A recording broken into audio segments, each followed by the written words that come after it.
Thank you very much, Steph. Really incredible job done by the team, and I really can't thank you all enough. Thank you very much. And we're happy to welcome everybody now to our celebratory session. And we're celebrating the 30th anniversary of INQAAHE. Bia, if you could put the slides on. We have prepared some nice session for you where we will be discussing the impact of INQAAHE so far, the benefits of being an INQAAHE member, and also the prospects for the future. And at the end of this session, we will be expecting you to share with us what is it you as quality assurance provider would expect INQAAHE to do for you. So just a little bit of history if we go ahead. Bia, next slide, please. A little bit of history, like as we all have been discussing already, it started late in 19th century, the era of quality assurance and accreditation. And it started from the USA, then it moved to starting 1960s, it was in the UK and then in Asia Pacific, and then 1980s massification globally. These were separate, individual systems that were being set up, but close to 1990s, it was already clear that there was a need to bridge all those different systems together and bring all the different cultures together to discuss how to pave the way forward. And thus, in 1991, the first global network, INQAAHE, was established, and now we are celebrating the 30th anniversary. Following establishment of the global network, INQAAHE, other regional networks were established, and in some of the cases, wherever we saw the need, the INQAAHE saw the need, the networks were established with the support of INQAAHE. Currently, there are about 15 quality assurance networks, and there is an international network, there is a regional type of network, special interest networks, and subject-specific networks. And we're trying as much as possible to join our efforts together. And one of the bright examples was our global study, where INQAAHE conducted the first study globally on external and internal quality assurance with the support of all the networks globally. Next slide, Bia. Well, briefly about INQAAHE, for those ones who are new to this community. Basically, our mission is to develop the theory and practice of quality assurance, support the exchange and understanding of the policies and actions, and support the learning and exchange of the good practice, and also promote the quality assurance for the benefit of tertiary education institutions, students, and society at large. We are driven by diversity, independence, collaboration, academic freedom, integrity, and truly we are an inclusive network. By saying inclusive, this means that, well, there is no need to undergo any procedure, be evaluated to become a member, because this is predominantly an enhancement platform, which is equally available and accessible for newly emerging, newly establishing agency and the mature one. And if there is a need for evaluation, external evaluation, like against our guidelines of good practice, then definitely there is a new category that we have introduced, and this category is called GGP aligned members. So this inclusiveness of the network does allow learning from each other and sharing the experience and supporting the emerging systems as well. We're truly an international organization, and we're driven by internationalization principle, and this is reflected in everything we do. And one of the major things is the board that is formed to manage all this on the whole network. And the board is truly international, covering all the 7 regions of the globe. And in INQAAHE's, at INQAAHE conferences or at INQAAHE forums and INQAAHE platform, in general, you can see diversity as second to none. On this slide, you see how much we have achieved so far. We have been traveling globally and have covered maybe the globe a couple of times when it comes to having our conferences and forums. And you would see that predominantly These events are hosted by our members, which also demonstrates clearly where our members come from. Next slide, please. Well, it's my honor today to introduce you to today's panel. And what we have done for the celebration of INQAAHE for this time, we have invited board members that have served on the board throughout these years. Majority of them responded, majority of them had other plans, but then again, they all sent their congratulatory notes. But these are the committee, this is the driving force of INQAAHE. This is the driving power that makes it all happen. And I would say that the noble mission of these board members is second to none. I mean, it can't be overestimated ever, because being INQAAHE's board is a working board. It's not a decision-making body only. It's also a working board. And those ones who are involved in INQAAHE, they're actually having another full-time job, but on voluntary basis. So I can't thank enough all the board members that have been part of it, and they're still all with us, and they're all still supporting INQAAHE. So once with INQAAHE, you're always with INQAAHE. And this is my pleasure to have the whole board here, and I can't thank all of them enough for the noble job they're doing for the overall quality assurance community globally. So you would see that our board members come from the whole globe, and now my pleasure to introduce, they will have a chance to introduce themselves, but we have from Africa. Africa is represented by Tashmin, and we have Arab region is represented by Jawahar Mudaki. Then Angela and Anthony. With Anthony, it was a bit difficult. We didn't know which region he represents, because he is from Western Europe, from Asia Pacific, so he will be representing both. Then we have Angela, who will be representing Asia Pacific. Michael will be representing Latin America and Caribbean, along with Annalie. Annalie is also representing Latin America. Erica will represent Eastern Europe.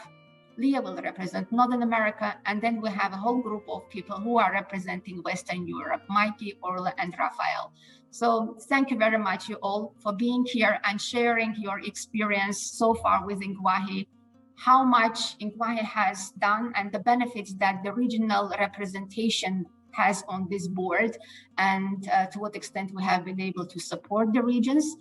And also your prospects for the future will really become the guide for INQAAHE for the further steps. So it's my pleasure to give the floor to each of them to talk about their experiences and share with us how INQAAHE has impacted the region. The next slide, please. And the first goes for Africa, and Tashmin, the floor is yours. Thank you so much, Susanna, and thank you all for participating from wherever you are in the world. First of all, I would like to say that, INQAAHE in Africa, like the rest of the world, we have seen huge massification in higher education. And with that massification, we are in the same boat of trying to assess with quantity, how do we assure quality? So in most of our countries, we have regulatory bodies, external quality assurance agencies that act as regulators to higher education institutions. And INQAAHE has really enabled many of these regulators, not all of them. You saw the pictures Susanna showed, and Africa was a bit sparse. But there are parts of Africa INQAAHE has reached and enabled our external quality assurance agencies to benchmark against the good practice that INQAAHE promotes at an international level. In addition, I sit in Kenya and I work across East Africa. And in East Africa, I can tell you that we have benefited from the quality assurance program that is in place. So both higher education institutions and regulators have had the benefit of sending people on a cost-sharing basis with INQAAHE. That has really helped develop capacity. We've also benefited, like the Commission for University Education in Kenya, from the research grants that INQAAHE gives. And I think most importantly has been the networking. So we have an East African Quality Assurance Network who've participated. You can see here, this was in Mauritius at a conference there when I was on the board, and certainly the East African Quality Assurance Network have benefited in terms of networking, sharing lessons and learning from other members of the INQAAHE family. And I would also like to thank INQAAHE for their inclusivity and the international coverage that they ensure on their board. I would just say that there is still a lot more to do in Africa. And my plea for your next 30 years, our next 30 years of INQAAHE, is a real strategic direction to reach those where we have not had as much reach, learn from our brothers and sisters in other regions. We know much has been done in Asia, much has been done in the Arab world, and I think Africa could definitely benefit. So thank you. Over to you, Susanna.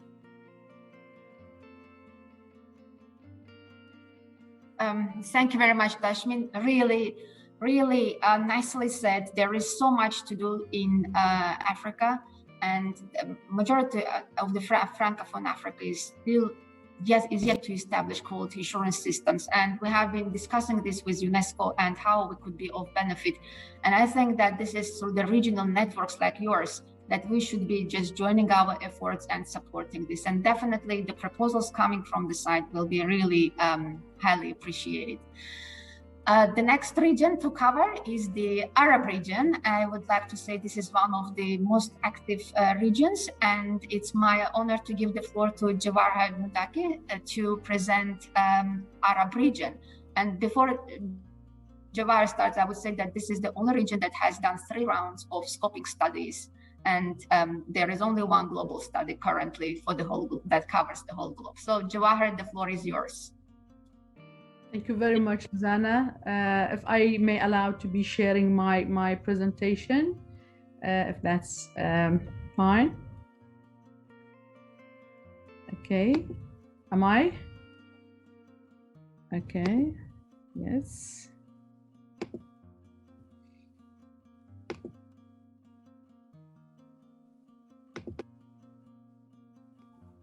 Do you see it?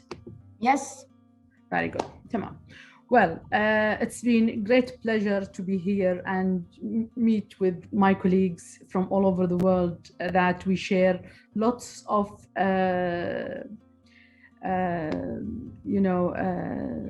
memories and facts about INQAAHE.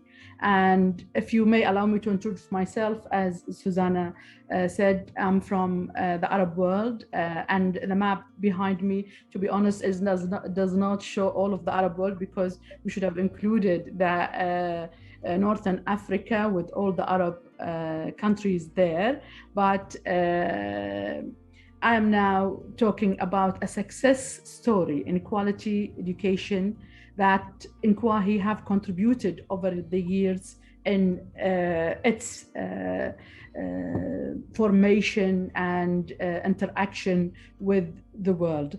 I'm representing also the BQA, the Quality Assurance Authority in the Kingdom of Bahrain, as the Chief Executive. Bahrain is a small country, a collection of islands in the Arabian Gulf, towards the eastern province of the Kingdom of Saudi Arabia.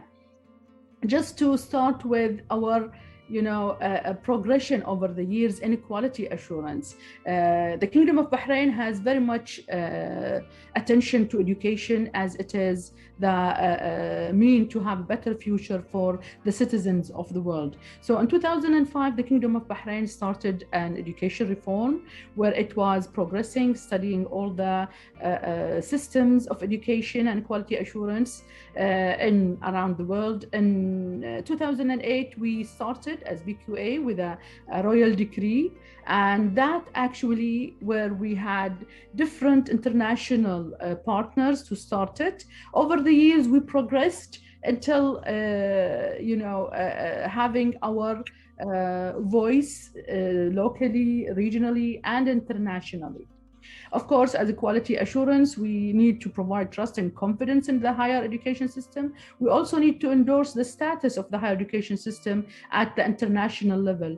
In between, there are other course duties for the quality assurance agencies. We also noticed that we have a need for regional network for different reasons, as being clarified or shown here. But what we have established and contributed in establishing was INQAAHE, the Arab Network in Quality Assurance for Higher Education. That started in 2007. To be honest, I have to say that actually it started with the support of INQAAHE, as the president at that time that started, Professor Nadia Bedrawi, was a member in INQAAHE, as we could see since, since 2003.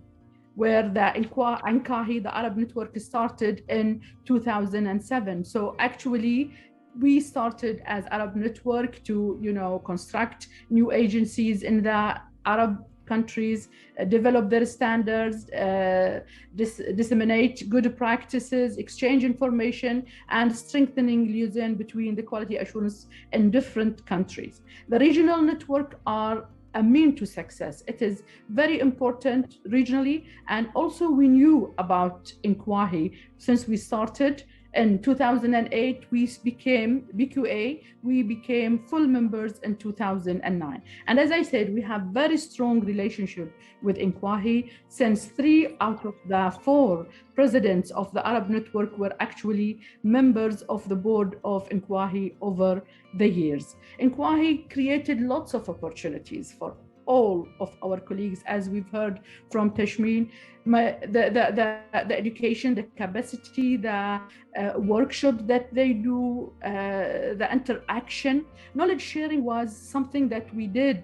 I myself sensed it in all of our meetings with all of our colleagues from around the world. That was great opportunities for myself and for my colleagues in BQA and the Arab Network being interconnected. Identity and culture.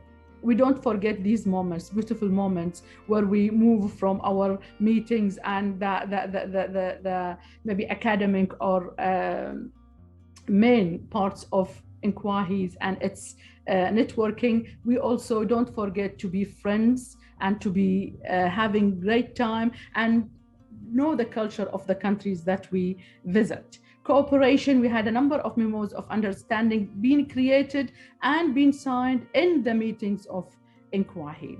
Friendship, as I said, is something that touched the hearts, and we know that it's going to last forever over the years. INQAAHE has a far-sightedness. It's actually collected and have all of the countries of the world within one place. This is 3 meetings of 3 networks that happened in INQAAHE's conference 2017, which took place in the Kingdom of Bahrain. That shows how much they can facilitate interaction between each other. Much has been achieved, and we actually look forward for more to come. So many things that we expect INQAAHE with our support as countries of the world in that sense, especially with the pandemic and all the changes that people are expecting, as you've seen from the speakers in this conference. We really want to be hand in hand into looking how to formulate quality assurance networking in the future, whether the current future or the near future, and even the long-term future. Thank you very much, and look forward for my other colleagues' participation. Thank you. Thank you very much, Jawahar. Jawahar, very nicely said. I think that the joint persons of establishment of quality culture is something that is in the DNA of INQAAHE. I mean, always joining efforts. It's only with joint efforts that we can achieve something. And this has been throughout the all 30 years. And another major point that you have highlighted is the culture, learning the culture and the diversity of cultures that the conferences and the forums that we're organizing and we're moving around the globe, they give an opportunity to learn the diversity of cultures, because it's in diversity that we learn, and it's in diversity that we can only achieve something, appreciating and valuing the diversity. Thank you very much. And now the next is Asia Pacific. And for Asia Pacific region, we have two speakers, and Angela and Anthony. Okay, so could everyone hear me? All right. Okay, this is really my pleasure to represent the Asia Pacific and to share you how much that the Asia Pacific regions and the country, the agencies here has been benefit and learned from INQAAHE. And most important thing is I would also want to share a little bit about probably some is my observation and some actually I learned from the other Asia Pacific Quality Assurance Agency. So now let me share you my PowerPoint right now.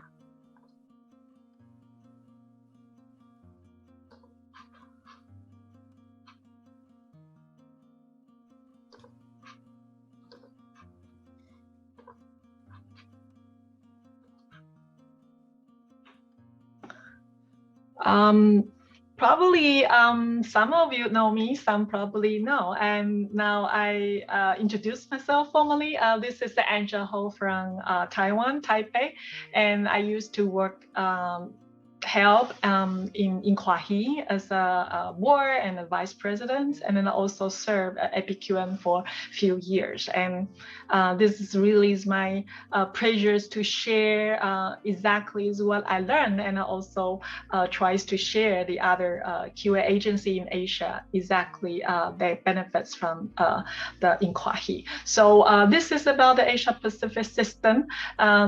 Seems now at this moment you could see in these regions, there are more than 87 quality assurance agencies, including the public and private. And then also the whole system has been growing very, very fast, including you see the numbers of the institutions are up to 6,000 institutions and more than 3 million students in this system. So this is why you could see that the quality assurance system is very, very important to support the government, to support the institutions, to really ensure the quality of the students' learning as well as teaching and everything in universities. So you could see that because of the INQAAHE, this system actually has transformed greatly. First of all, you could I look at the INQAAHE's annual report and read it in 2007, and at that time you could see the numbers of the 4 members from Asia Pacific as 34 from the 50 countries. But after 10 years, you see the numbers increase rapidly from the 50 and only count the 4 members, and then from the 27 countries. So it means that in Asia Pacific, most of the major countries and then the National Quality Assurance Agency will join in this network, this big family. And it means that, okay, that we try to learn more from the other regions, from the other agency, and then I hope that our capacity in quality assurance system, the standard, or everything that could really improve through this kind of the interactions. And also representing of the board from the just 1 board members in 2007, and now in 2019-20, probably more than 2 and 4. So it means that at the Asia Pacific, we all tries to make our great efforts to make a contribution and how to learn from the different system through this wonderful platform. Then also, but mainly you could see that INQAAHE really brought a lot of the impact Asia Pacific system, the quality assurance system. I would try to divided into a few parts. The very first part definitely is about the QA capacity building, and then through this kind of the network and then the QA agency in Asia, we will be able to learn each other and then also to grow with each other. So I mean, the two significant projects from the INQAAHE, one is capacity building project, and the other one is research and innovation project. You could see several quality assurance agencies in Asia has been awarded and has been supported, and through this kind of cooperations, we know how to really enhance our own system. And most important thing is it really encourages us to work with each other. So you look at the 2009, the 3 agencies has been awarded, and 2000. Including the TESA, SEMIO, HEAC, and in 2009, the Research Innovation Projects, also the other 3 QA agency from Vietnam, from Japan, and then from Taiwan. So we really appreciated the INQAAHE being given the opportunity to all particular, it means the quality assurance in Asia to work together. And then also you see not all the countries probably they will be able to support all their members to attend the conferences, the workshop. But if you look at the data in 2009, and then still several countries in Asia have been supported fully by the INQAAHE. So I think it's also very great benefits on Asia Pacific, because that some country in developing context, and then they also will be able to learn through this kind of platform without this kind of the financial barrier. And most important thing, what I want to mention is about the GGP. Over the years, and then actually several quality assurance agencies in Asia, we try to learn and improve our system and use the standard, okay, to know how will be better. I think it's the most important reference for the quality assurance to improve the quality assurance. So you can see over the years, we have the several agencies, though the earlier is Aqua, now it's a TESA, and then also from New Zealand, from Malaysia, from Hong Kong, and then recently this year, the last year, okay, the HEAC from Taiwan also been recognized as the GGP Alliance members. So it's a really great step, and then also the movement for all the QA agency, and also made us to have the more opportunity to learn from not just that very international standard, and most important thing is to let us to reflect how we're going to improve our system in order to be recognized, or probably to get more confidence in our national public. And then also the other thing I want to emphasize is the INQAAHE really helped the regions to work together very, very closely. Of course, most important thing is about to support the regional networks to establish. The Asia Pacific Quality Network was established in 2003 in Hong Kong under the support of the INQAAHE. So now the systems, the regional networks could actually operate it successfully.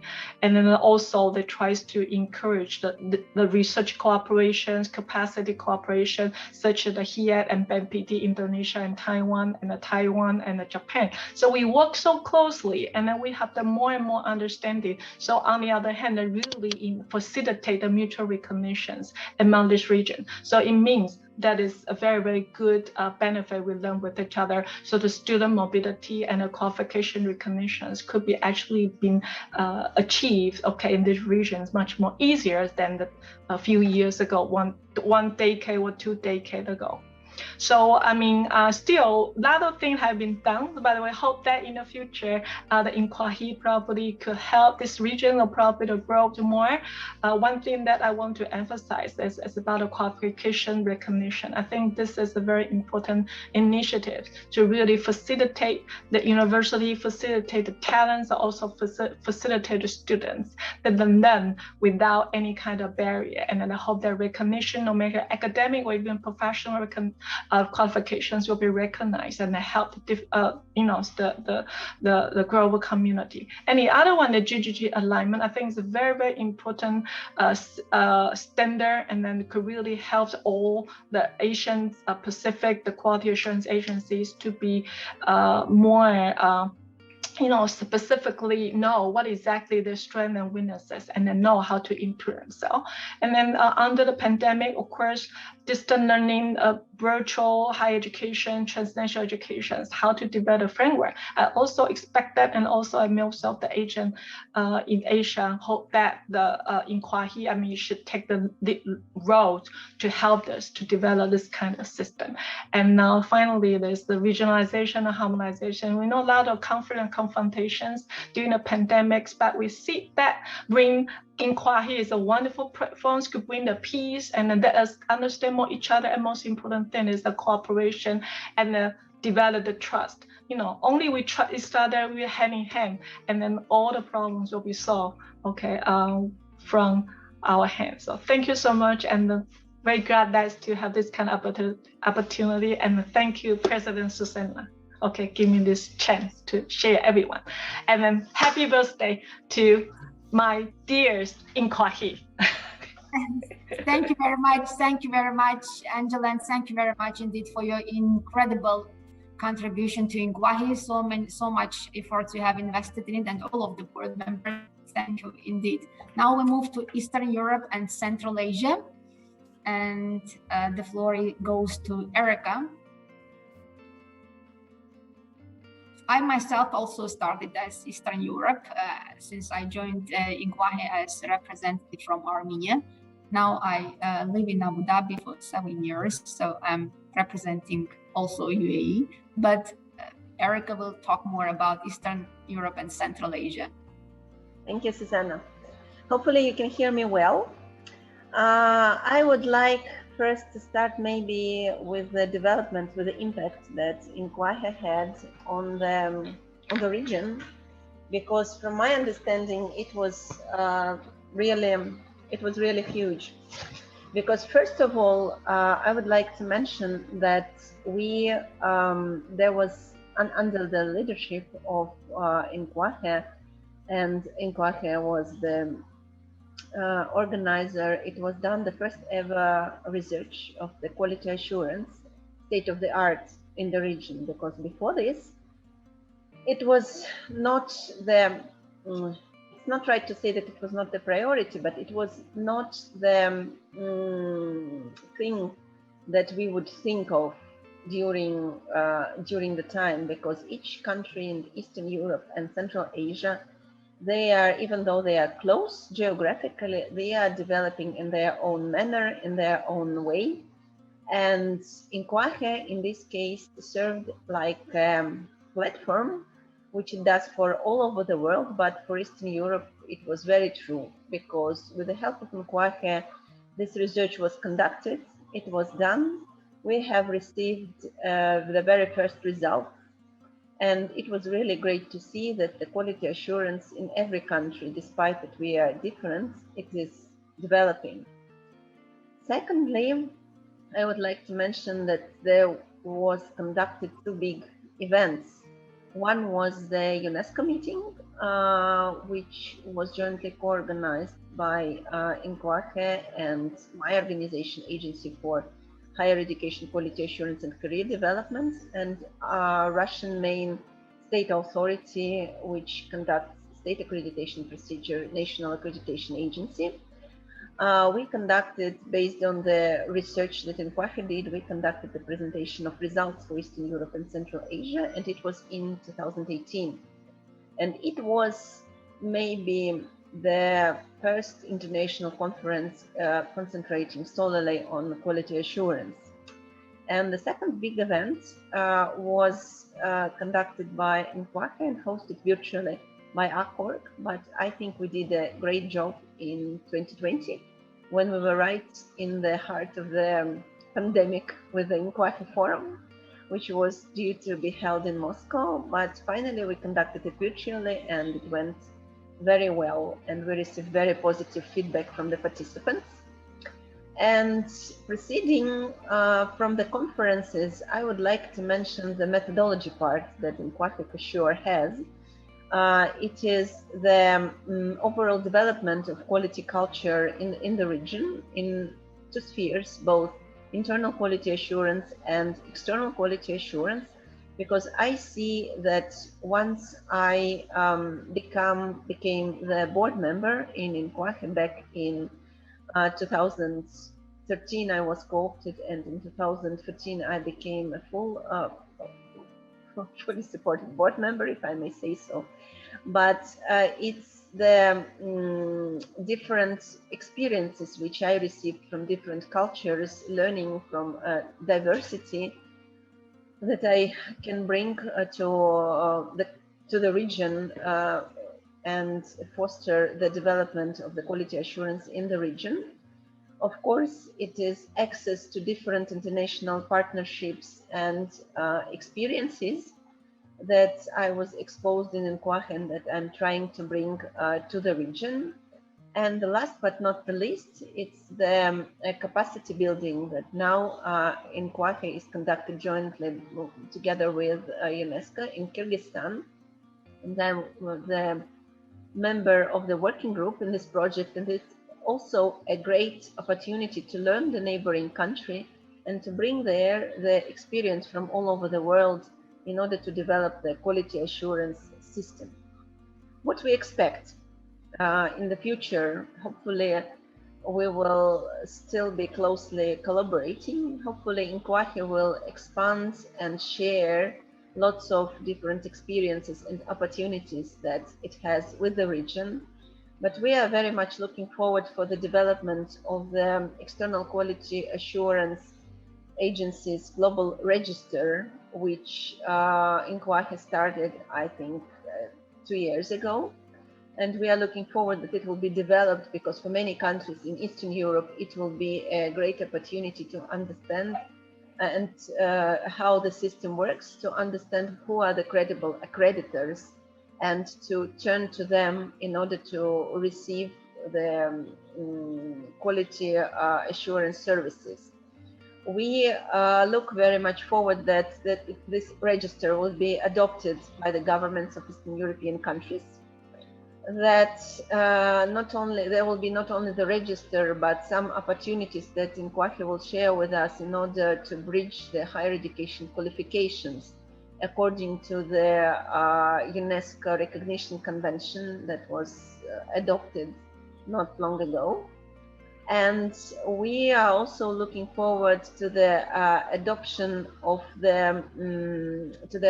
by the countries in the region of a system for assessment of whether the university center correlates with the UN Sustainable Development Goals. This was a very interesting project developed in the framework of the funding scheme that INQAAHE realizes during several years already.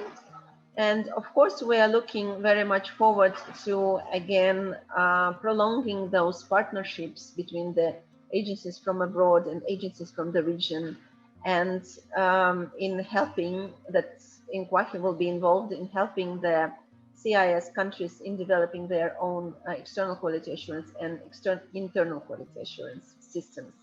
We very much. Thank you very much, Erica. Very nice to hear the expectations, and of course, we will be looking forward to more. I mean, of course, we all should. Next, floor goes to Latin America and Caribbean, and we have two representatives, Michael and Annalie. Michael, you want to start? We will start with Annalie. She will cover Latin America, and then Mike will take care of the Caribbean.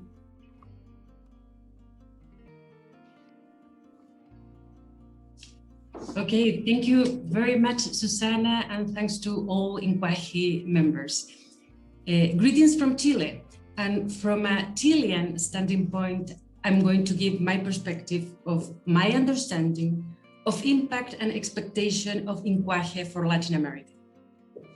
In my region, as it's true in other regions as well, higher education quality assurance developed from very specific conditions in the late 20th century. To give some context, almost all Latin American systems experience an explosive growth of higher education, many countries with a large private sector, with unregulated system or weakly regulated environments. We also faced a pronounced diversification of both students, population, and higher education providers.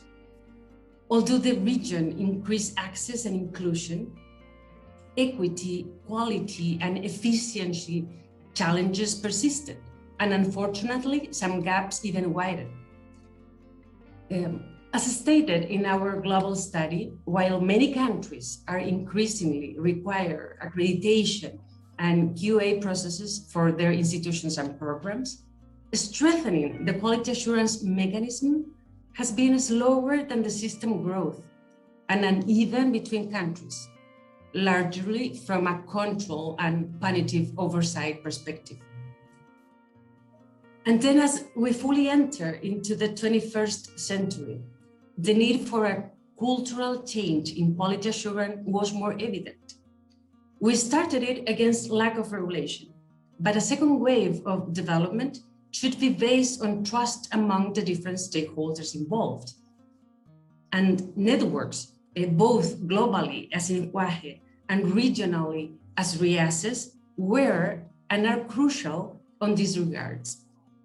We needed, and we still need, collaboration. Quality assurance in the region has already moved beyond plain access to focus, for example, in challenges of timely completion, lifelong learning, gainful employment, which must be achieved respecting diversity, understanding different contexts, and avoiding standardization. However, we still observe a disparity in these issues. As most countries move towards consolidated, more robust QA system, some lag behind. And as we look ahead, leveling up by means of shared practices show that networks had critically contributed. But still, a large potential is there to be explored. We also face some rigidities, some stiffness, but not all the stiffness came from the regulatory level. Some of them are at the organizational arena as cultural aspects. So all these elements combined into a large-scale tension for steering higher education.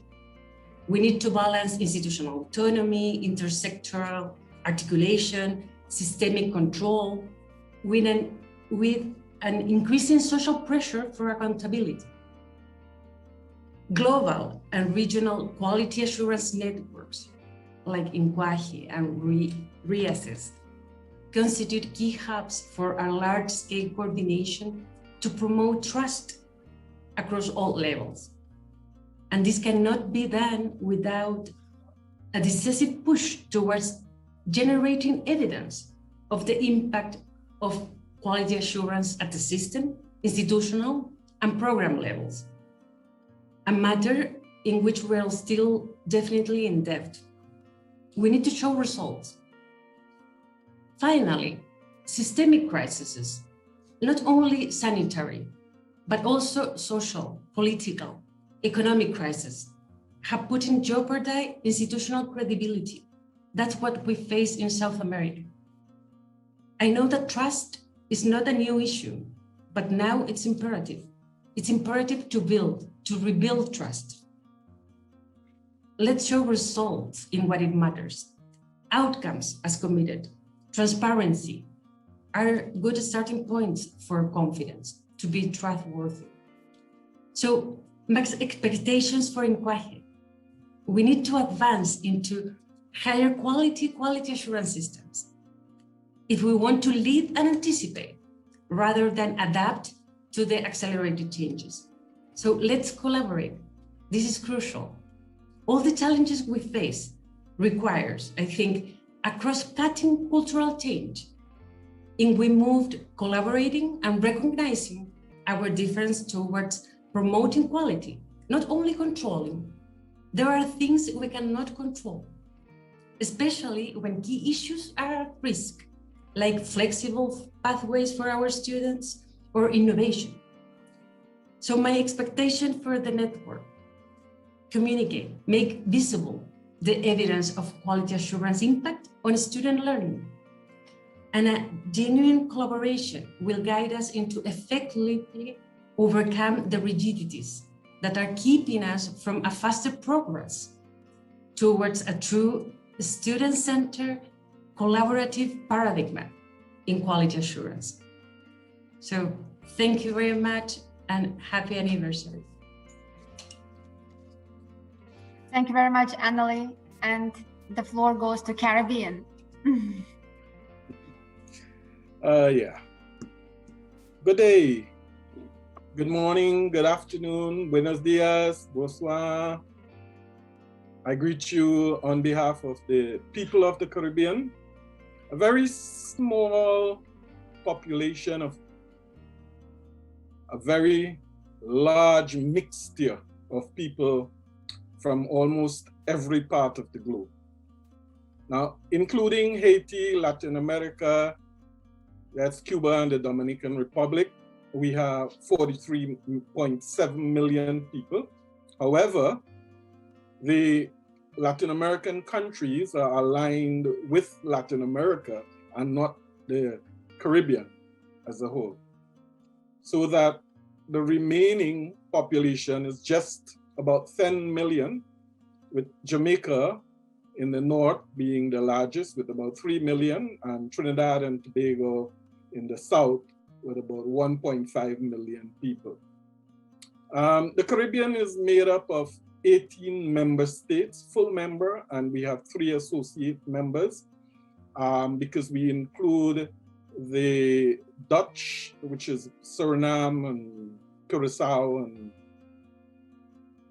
also we have 9 functioning quality assurance agencies, which include one specifically for medical quality assurance.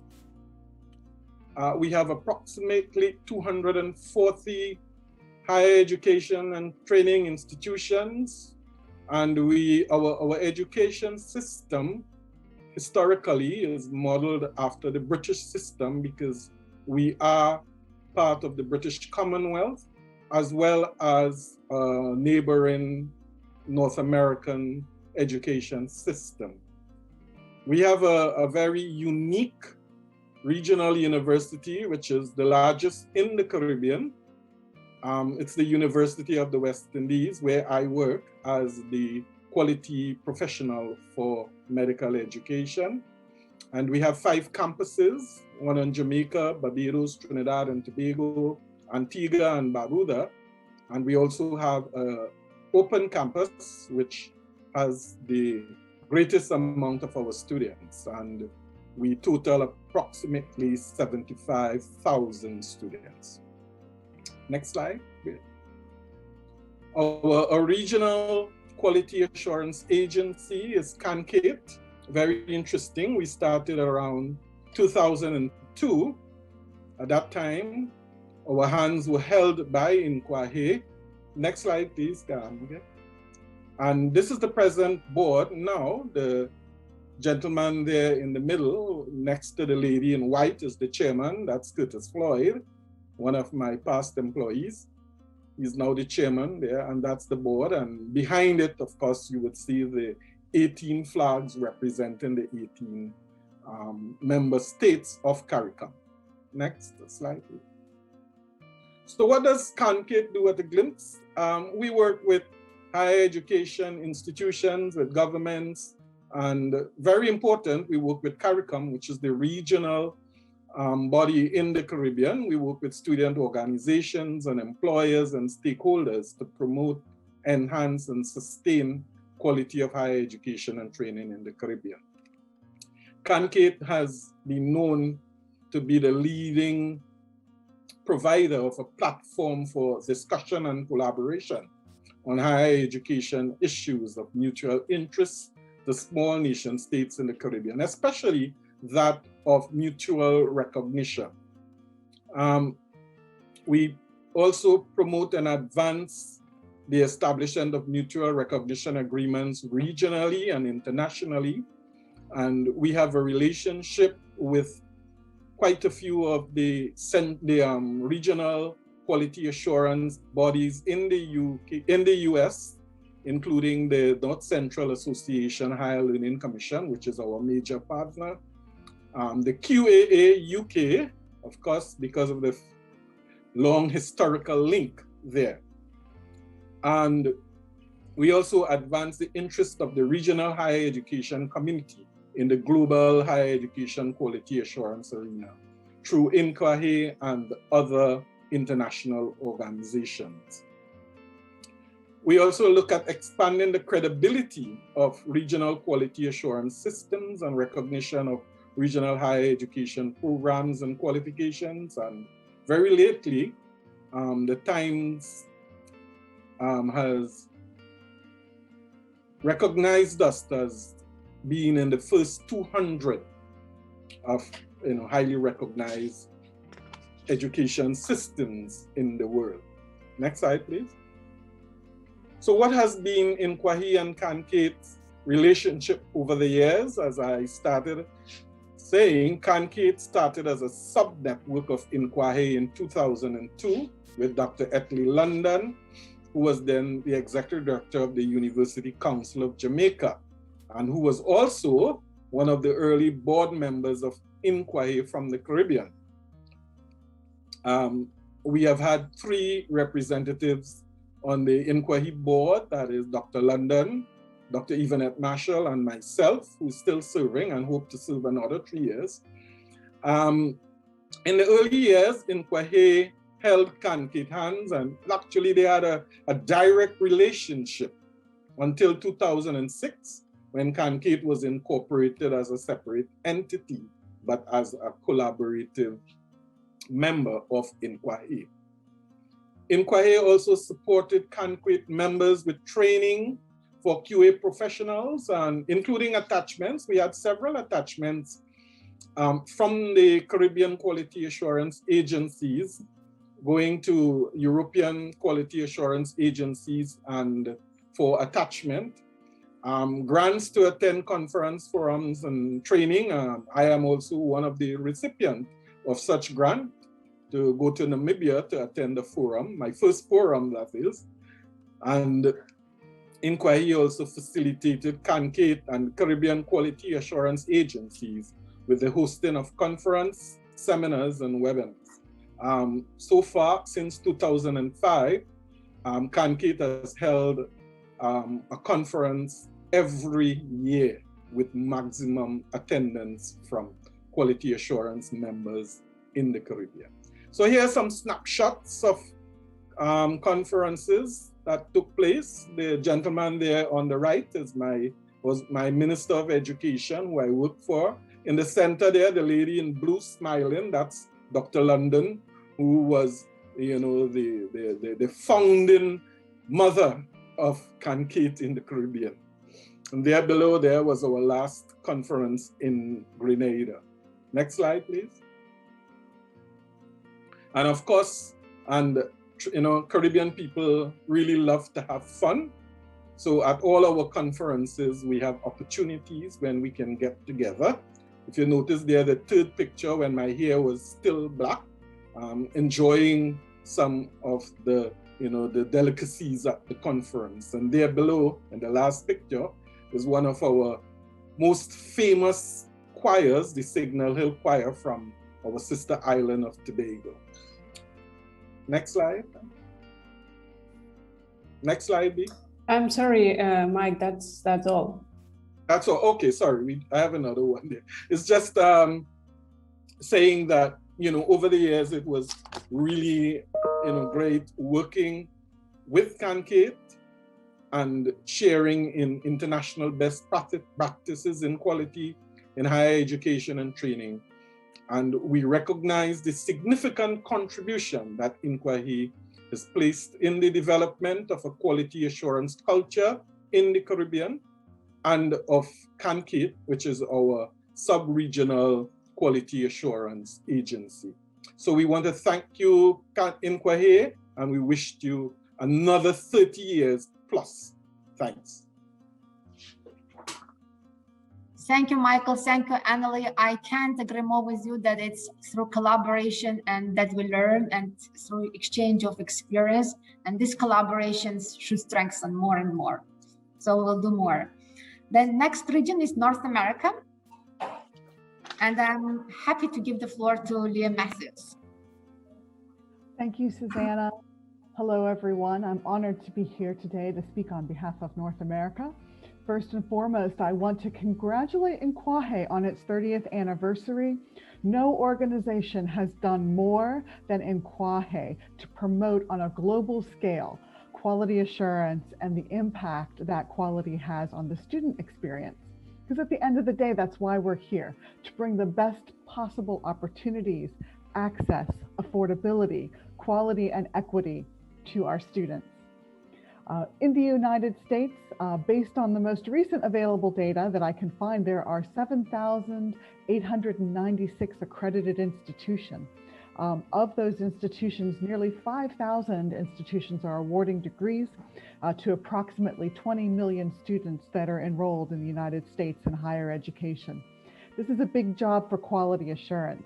It's carried out in the United States by private nonprofit organizations. Some of these organizations are organized on a regional basis across multiple states. They're called regional accreditors. Some, like the organization I represent, which is the Distance Education Accrediting Commission, are organized on a national basis in the United States. But all institutional accreditors participate in international activities, whether it's campuses that are accredited outside of the United States or whether we enroll students from outside the United States. One of the things that INQAAHE has done for me personally and for all of accreditation in the United States is to bring us perspective and insights into other quality assurance processes and practices that helps us understand how our work is impacting quality assurance outside the United States. And in many instances, our accrediting bodies in the US have been able to partner and work in a very interactive way with the quality assurance groups that INQAAHE has introduced us to. Thank you for participating in this forum and for joining us for this celebration conversation today. I can't say enough about how INQAAHE has enriched my perspective and my knowledge. Participating on the board was a great honor, and I am pleased to continue to engage in all of the INQAAHE activities going forward in the future, particularly when we can travel again and be together again. Exchanging ideas amongst each other is some of the most enriching and rewarding work I have participated in. So congratulations to INQAAHE. I look forward to future events. Thank you for inviting me to make a few remarks today on behalf of North America. Back to you, Susanna. Thank you very much, Leah. And I can't be, the years we spent together working on INQAAHE and working on a lot of projects, these were the most rewarding ones. Thank you very much for being there always and supporting. Thank you. And now, last but not least, is Western Europe. As you have noticed, we're going in the alphabetical order. And now we have speakers from Western Europe, and I would like to give the floor to Anthony to start with. Thank you very much, Susanna. Thank you for the invitation to be part of these celebrations, and may I join other speakers in wishing INQAAHE a very happy 30th birthday, and here's to the next 30 years. I was, as you mentioned in your introduction at the beginning of our session, I am representing, in a sense, representing both Western Europe, but also Asia Pacific.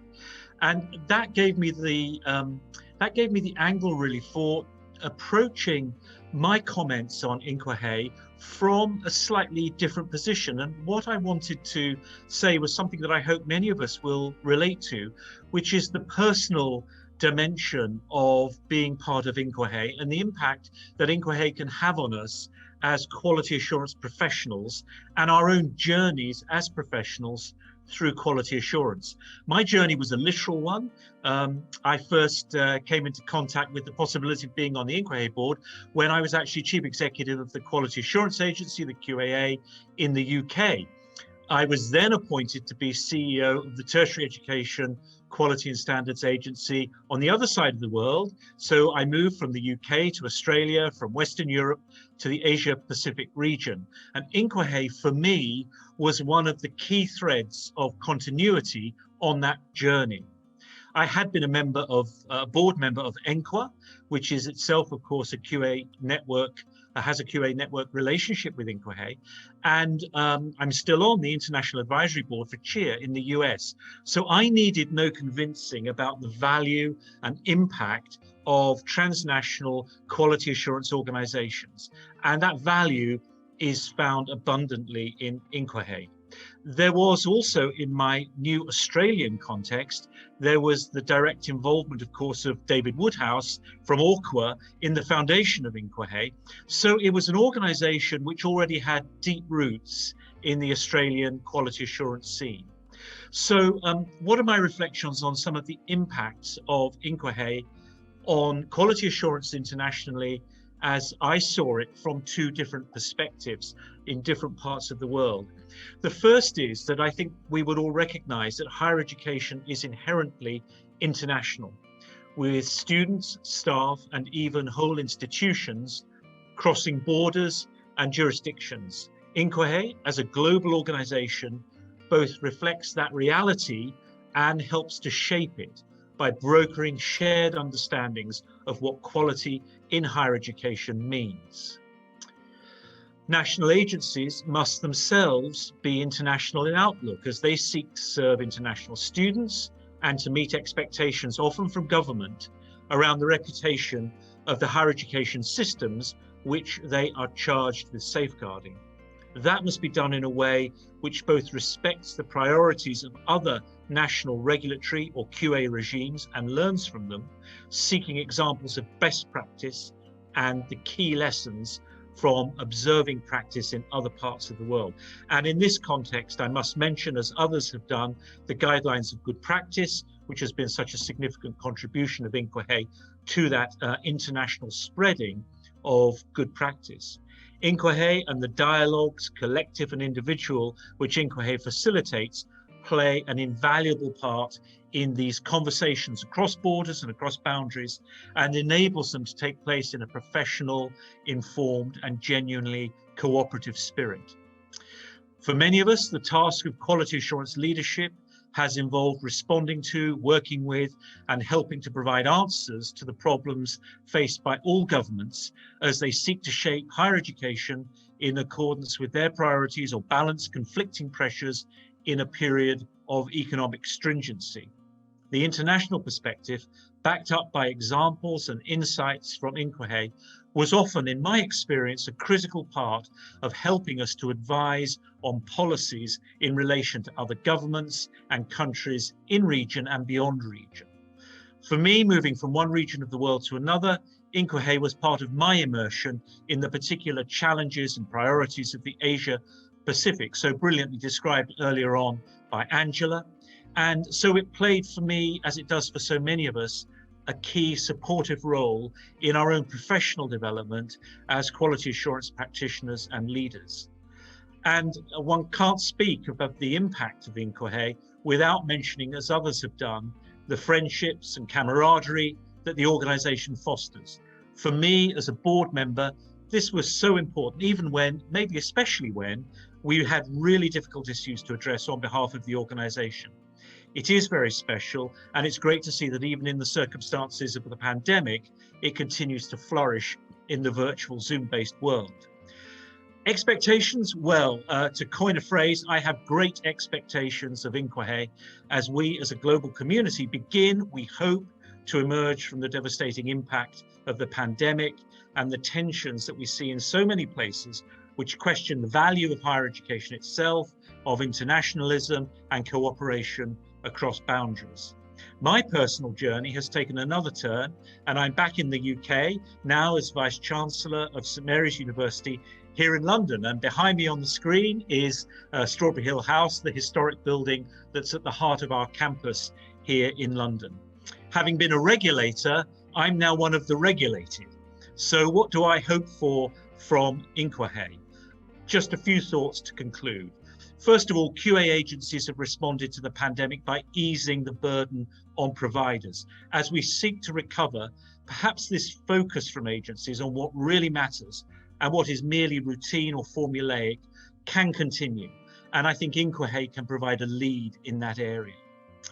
International higher education has obviously taken an enormous blow, not least back in Australia, where I worked until last year, but in countries where cases are widespread and vaccines are scarce. Rebuilding trust and confidence is going to be an essential and a major task. INQAAHE, with its long experience of building those qualities across national boundaries, can play a critical role. Higher education has demonstrated its resilience during the pandemic, and there's been an enormous shift to online and remote delivery. We all expect the future to be blended.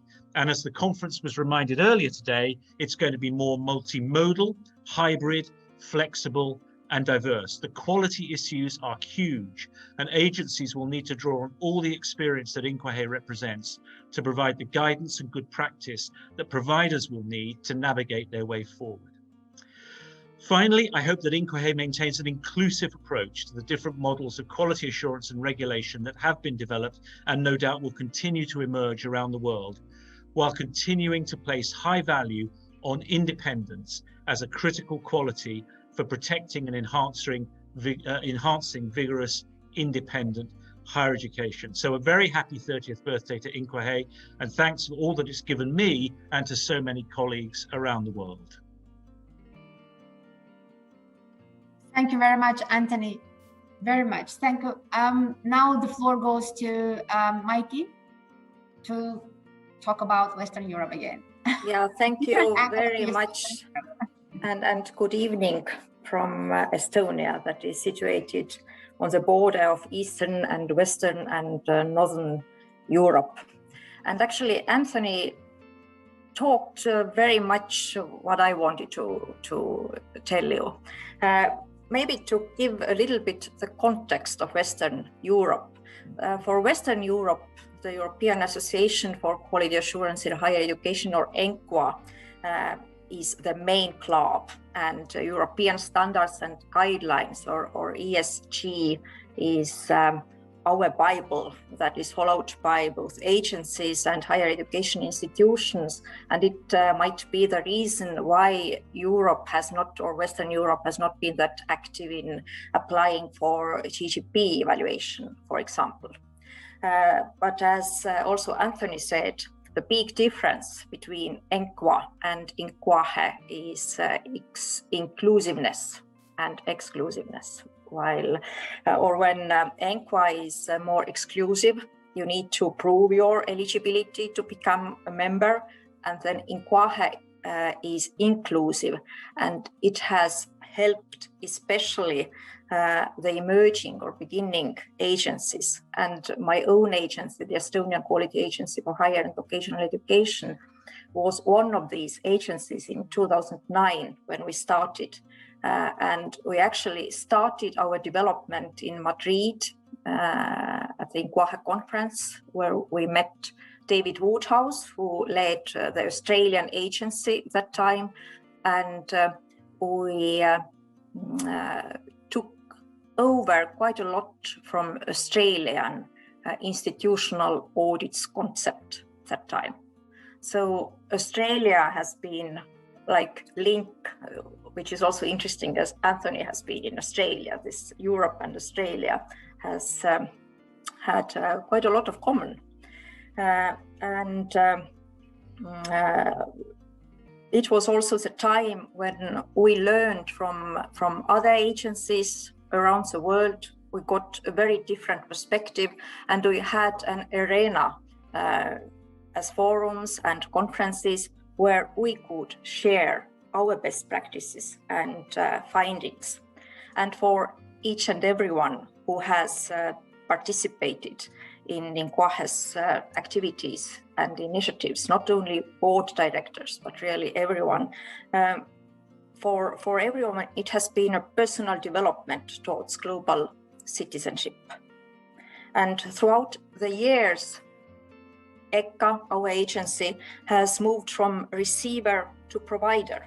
So, and this development has been very much possible thanks to the active participation in INQAAHE initiatives. So we can now support other agencies, other emerging beginning agencies in different countries.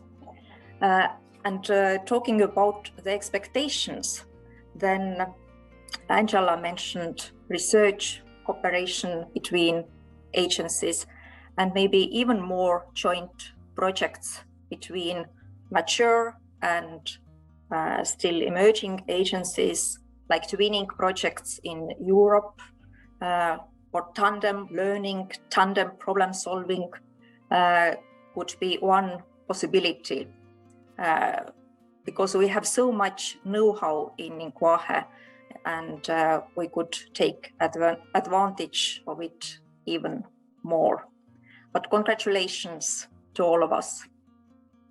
And it has been a great experience together with INQAAHE. Indeed, congratulations to all of us, to all the community, quality assurance community, global quality assurance community, because this is their achievement. And I'm happy to give the floor, since you talked about Madrid. Now we move to Rafael, who will be talking about, again, from the perspective of Western Europe. Rafael? Thank you very much. I would like to share some pictures with all of you, but it is not possible. So I will, first of all, thank you very much for inviting me to this so moving activity today, celebrated the 30th anniversary. Congratulations to all of us, and particularly in my case, the first international meeting I attended when I joined INQAAHE in 2003 was the General Assembly in Dublin, INQAAHE General Assembly in Dublin in 2003. So for me, it's very difficult to put aside the professional perspective as also the personal one. That was my intention in the PowerPoint that I prepared for today. For me, I would like to assume, as the words uttered by Anthony and by Mikey right now as representative from Western Europe, but particularly coming from the far west of Western Europe, I would like to say that in INQAAHE, through all these years, for me, have fond memories of a huge diversity of perspectives and approaches, and great experiences on human and cultural diversity worldwide.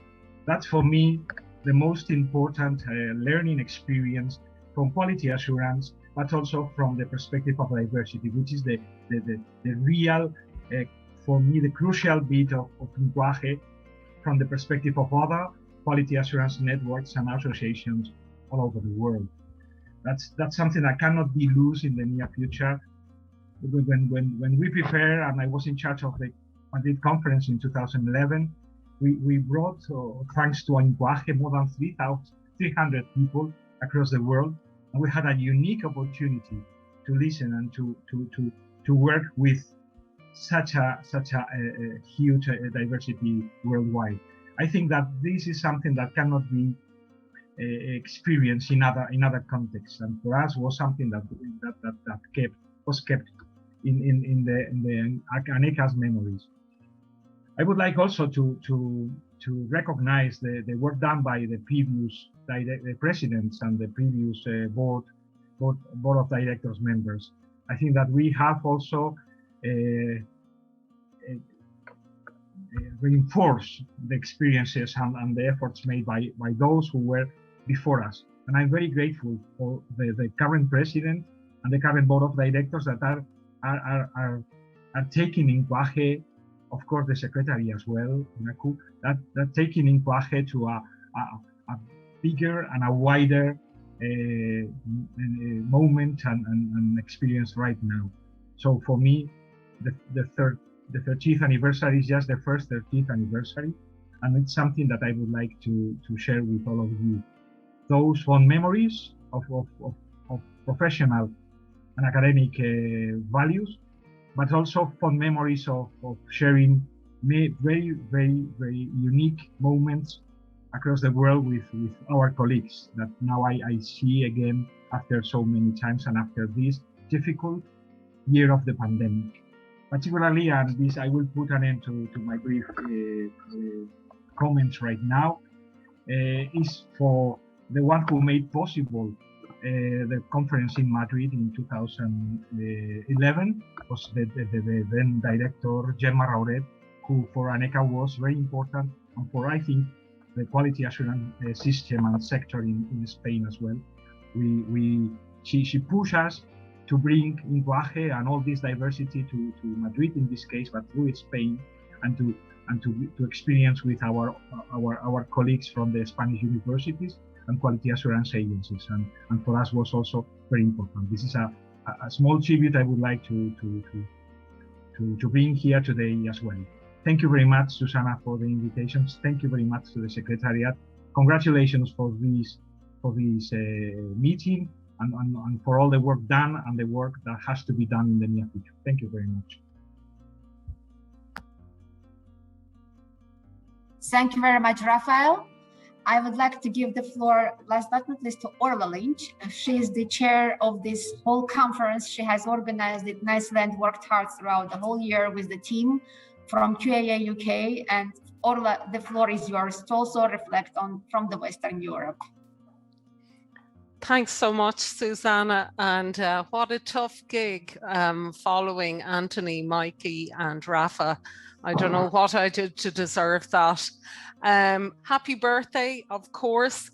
One thing I'd like to mention from the outset is the super support of our Secretariat, which is now permanent and is based in Western Europe. And I especially want to thank Marty, Beatrice and Conchita. I think they're superb. Their support has been amazing, and they really bring home to Western Europe, I think, the INQAAHE experience.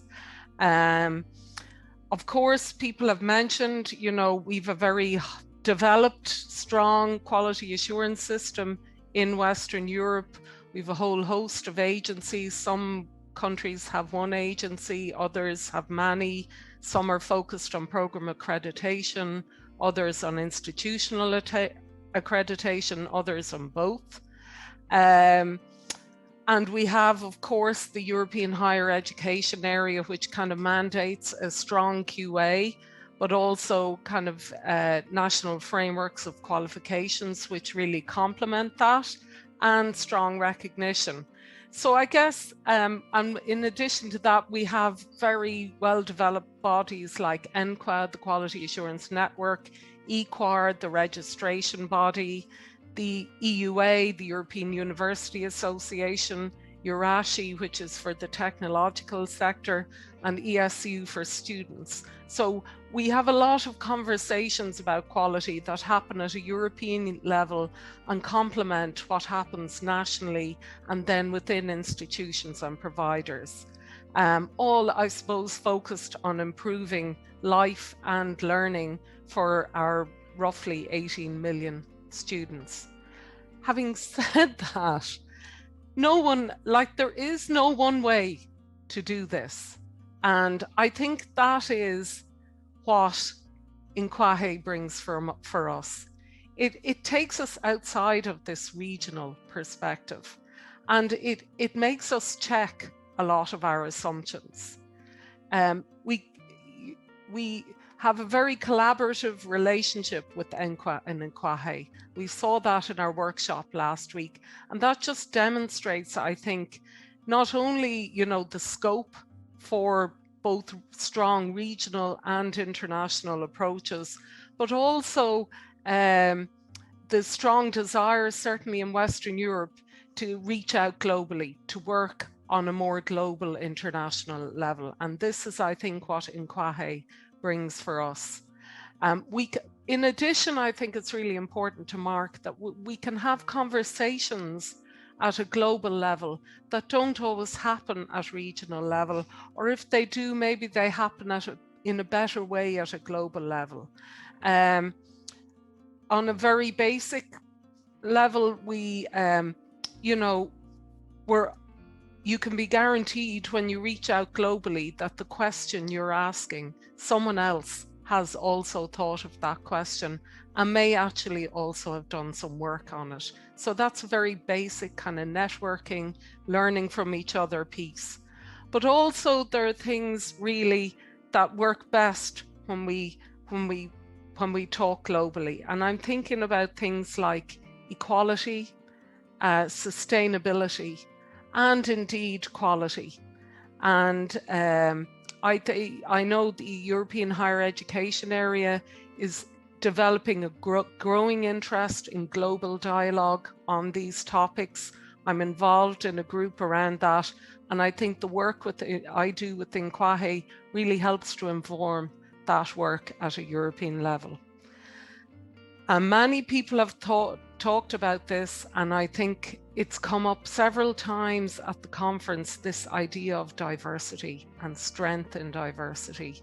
And certainly this risk, if you like, of isomorphism or homogeneity in institutions in quality assurance by having overly strong national or regional systems. I think this is the greatest thing INQAAHE does. It has this kind of combination of soft power and scaffolding for QA agencies across the globe that bring them on, if you like, and a tolerance for difference, a tolerance for different ways of doing things, different ways of arriving at the same outcomes. You know, in Gaelic, which is my native language, we have a saying which is Mol an oige agus tuigh sé. And what that saying means is, if you praise youth, just simply praise them, they will come, they will develop. And I think that really captures the role of INQAAHE. It provides that kind of assurance, external assurance, but also confidence to QA agencies, both internal and external, to go on their own journey of development, improvement, and reaching their own best. I think it's our best shot at reaching a rich quality assurance ecosystem and of combining the best of all of our efforts. And before I forget to say it, it's also a lot of fun. I mean, I just can't wait to meet up with everyone again, hopefully in Barcelona, and if not, maybe in Mexico or both. We have so much fun on the way, and I feel, even looking at the list of people listening today, I have so many friends to be grateful for through my work in INQAAHE. I think if I was to summarize it, it's strength through unity, and that is my expectation for the next 30 years. Thanks very much, and happy birthday again. Orla, you touched my heart. So this is really incredible. Yes, strength is in unity, and this is what we need to do. And of course, regional and versus international networks, they all have their roles, their benefits at different levels. So they complement each other. They dovetail, complement, and this is the richness. We have to complement each other to be able to improve. So with this, I would like to briefly, what we have discussed is throughout the conference. Also, there are some guidance that is there's some guidance that is coming from the overall, reflections coming from the conference participants and these discussions, which means that INQAAHE should be doing whatever it's already doing well, like catalyst of tertiary education quality assurance globally, contribution to the body of knowledge. By the way, we are launching, end of this year, we will be launching the second global study. And this is another opportunity to join efforts with all the members and regional networks to do another good job. Supporting tertiary education systems with setting up quality assurance systems. And we heard there is a lot of need in different continents globally. And bridging diversity of systems worldwide. We did this, and we should be doing this, because this is the culture of diversity, the learning from diversity, and enriching these systems. This is what we are doing well, and we should be continuing doing this. Providing a platform for the QN networks to learn and experience exchange. This is what we have been doing.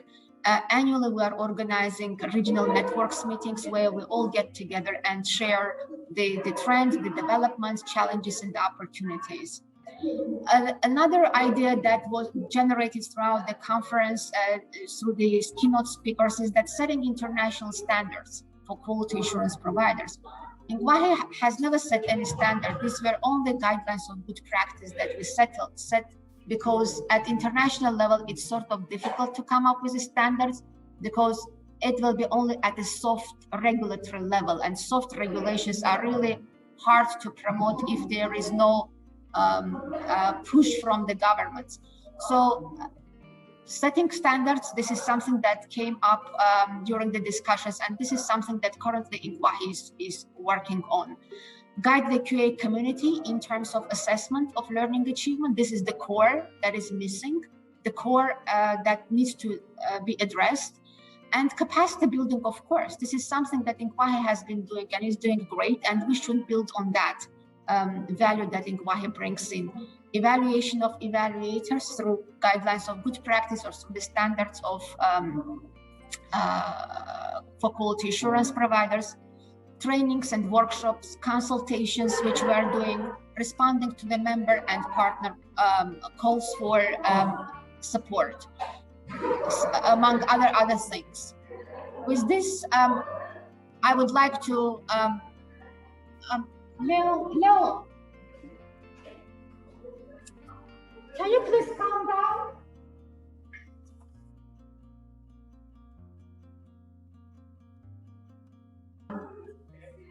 Yeah, with this, I'm sorry, I'm on a campus and there is some noise celebration here.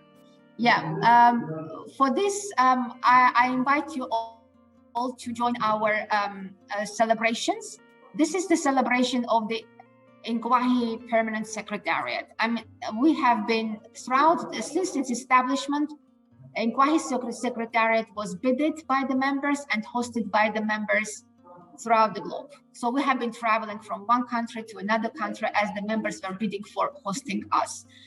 For the last couple of years, we have been hosted by INQAAHE Catalonia, who has been doing an incredible job supporting INQAAHE. And now that we have matured enough, we are already a big organization with 350 plus members. We need to move to a permanent secretariat, and this is what we have been working on for sustainability purposes. And now we are proud to say that the Secretariat has its international headquarters, which is placed in Barcelona, in the very beautiful place, in the center of Barcelona and the most prestigious place of Barcelona. And we're going to celebrate the establishment of the Secretariat October 7 to 9. We're going to hold this face-to-face. Yes, we're planning to do it face-to-face, and we are welcoming you. Soon you will be receiving the invitation. During this event in Barcelona, we're planning to have the celebrations, the official opening ceremony for the headquarters. We will have workshops and trainings for our members. We will have regional networks meeting with UNESCO participation, since we'll be discussing SDGs. We will have INQAAHE General Assembly, and we will have a celebration and, of course, the gala dinner. So we are preparing a very rich program for you, and whoever can travel, we will be most happy to welcome all of you. We already have secured the space in University of Barcelona for the conference, and we will be happy to host you there. With this, I would like to express also, join Orla expressing thanks to the Secretariat, because they have been doing incredible job. I mean, the job they are doing, like the board operates like on like full-time basis, and they are doing like 2 full-time jobs. So this is really incredible. Thank you very much, Bia, Marty, Conchita, Davin, for doing beautiful job for INQAAHE. And with this, I would like to, yes, congratulations, happy anniversary, happy 30th anniversary, and we look for more. So congratulations to us.